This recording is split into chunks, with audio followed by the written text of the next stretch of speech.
Lecture du livre des Actes des Apôtres, chapitre 20, du verset 28 à 38. En ces jours-là, Paul faisait ses adieux aux anciens de l'église d'Éphèse. Il leur disait: Veillez sur vous-même et sur tout le troupeau dont l'Esprit Saint vous a établi responsable pour être les pasteurs de l'église de Dieu, qui s'est acquise par son propre sang. Moi, je sais qu'après mon départ, des loups redoutables s'introduiront chez vous et n'épargneront pas le troupeau. Même du milieu de vous surgiront des hommes qui tiendront des discours pervers pour entraîner les disciples à leur suite. Soyez donc vigilants et souvenez-vous que durant 3 ans, jour et nuit, je n'ai cessé dans les larmes de reprendre chacun de vous. Et maintenant, je vous confie à Dieu et à la parole de sa grâce, lui qui a le pouvoir de construire l'édifice et de donner à chacun l'héritage en compagnie de tous ceux qui ont été sanctifiés. Je n'ai convoité ni argent ni or, ni le vêtement de personne. Vous le savez bien vous-même. Les mains que voici ont pourvu à mes besoins et à ceux de mes compagnons. En toutes choses, je vous ai montré qu'en se donnant ainsi à la peine, il faut secourir les faibles, se souvenir des paroles du Seigneur Jésus, car lui-même a dit, il y a beaucoup de bonheur à donner qu'à recevoir. Quand Paul eut ainsi parlé, il s'agenouilla et pria avec eux tous. Tous se mirent à pleurer abondamment. Ils se jetaient au cou de Paul et l'embrassaient. Ce qui les affligeait le plus, c'est la parole qu'il avait dite. Au nom du Père et du Fils et du Saint-Esprit. Amen. Loué soit Jésus-Christ. En ce jour, chers frères et sœurs bien-aimés, le Seigneur nous donne la grâce d'approfondir notre relation avec lui à travers ce testament que Paul laisse à la communauté d'Éphèse. En effet, après 3 années au sein de la communauté, il est en train de partir. Partant, il leur fait un discours. Le souci de Paul dans ce discours, c'est justement le fait que ce qu'il a fait avec eux pendant 3 ans, dans les larmes, dans une vie de témoignage authentique, ne soit pas vain. Que cela puisse davantage porter du fruit. Et justement, le moyen à travers lequel cela pourrait porter du fruit, c'est que l'Esprit Saint guide les membres de la communauté. Il n'exclut pas ici la possibilité qu'il y aurait des difficultés. Il n'exclut pas la possibilité qu'il y aurait des traîtres. Il n'exclut pas la possibilité qu'il y aurait des personnes qui seraient là seulement pour chercher à détruire la communauté. Il n'exclut aucune de ces possibilités-là.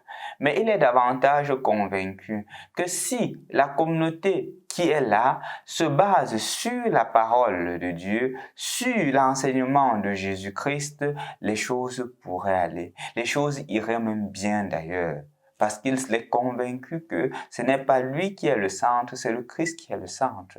Mais il a donné le meilleur de lui-même pour que la communauté puisse davantage faire l'expérience de Jésus, faire l'expérience de l'amour du Christ qui l'a séduit. C'est pour cela qu'il conclut ce passage avec un très beau message.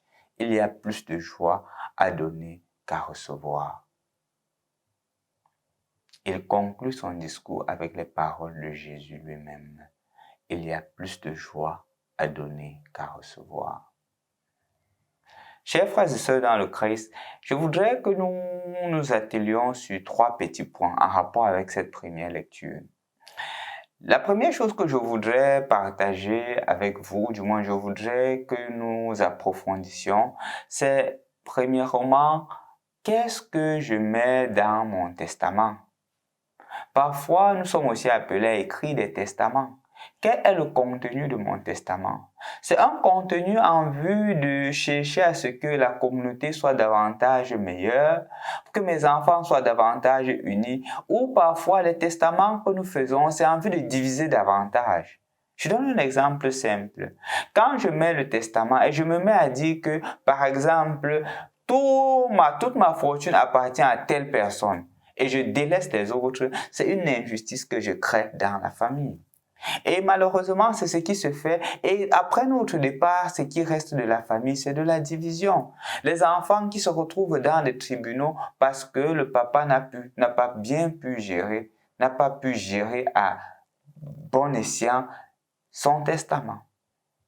C'est un appel pour chacun d'entre nous de savoir comment gérer nos testaments, de savoir que les testaments que je laisse doivent être des testaments en vue d'unir la famille, en vue d'unir les autres et non en vue de diviser. Que ce ne soit pas des sentiments personnels qui animent le testament, mais justement la volonté de Dieu. La deuxième des choses que je voudrais que nous réfléchissions, c'est l'attitude de Paul de son vivant, ou du moins l'attitude que Paul a quand il est au sein de la communauté.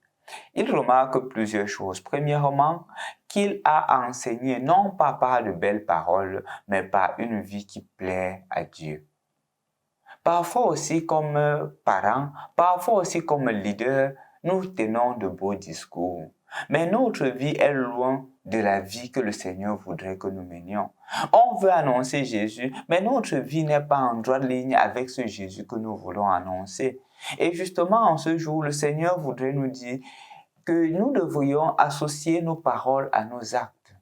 Parfois, nous occupons des responsabilités comme catéchistes, comme responsables de communauté, comme prêtres, comme évêques, comme chrétiens responsables d'un ministère, comme chrétiens responsables d'une province, d'une région, comme sénateurs, comme députés, comme ministres, même comme président de la République.